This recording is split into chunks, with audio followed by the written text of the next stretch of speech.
Hey YouTube, and welcome back for another episode on my channel. So today we're going to be looking at creating a HDPE mallet. This is something that I've never done before, so we're going to make it up as we go along, and hopefully we will get an end result from this. So I start by cleaning this can, drying it, and filling it back up with HDPE. So I do use quite large pieces in this, and I later found that if you cut them up into smaller pieces, you will then have less chance of air bubbles, and it will give you a better final result. So the next time I will make sure that I use smaller pieces.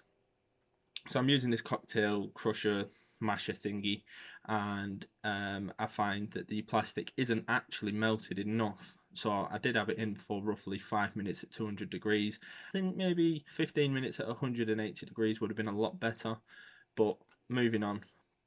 So as I get it back out, I fill it up with more HDPE pieces and continue to repeat this process of filling it up, putting it in the oven, and then pressing it down with the cocktail masher.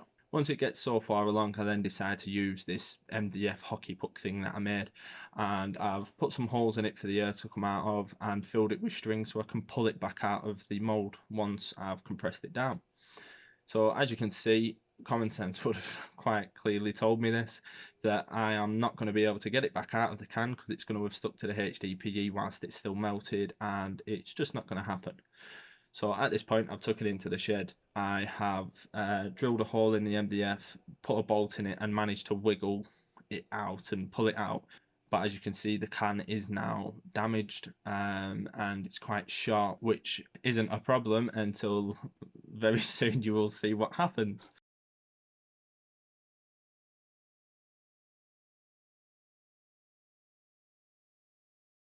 So as you can see, it doesn't look very well melted together. So we start using a blender to crunch up all of the plastic to get smaller sizes out of it, and it actually works really well.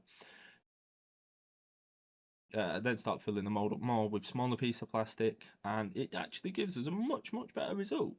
So I do fill it over the top, knowing that it's going to melt down into the can, and uh, and now that we're pretty full, I'm now going to use the hockey puck again to squeeze it down. This is where the problem comes in, because the damaged can obviously is going to split at the weakest point. So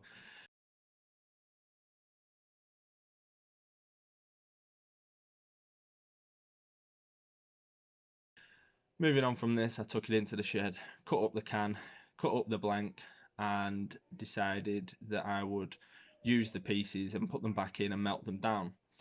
But unfortunately, I cut them up lengthways for some reason instead of cutting them up into smaller pieces or discs or something else, and found that this then meant that it had to stay in the oven for probably about 40 minutes before it was able to be squeezed down enough. So there's obviously going to be a lot of problems from this with the air bubbles, the fact that it hasn't stuck together very well. There was quite a few problems going through with this. So obviously nothing went wrong when I was cutting it out of the mold, which I am quite thankful for because obviously it is very sharp.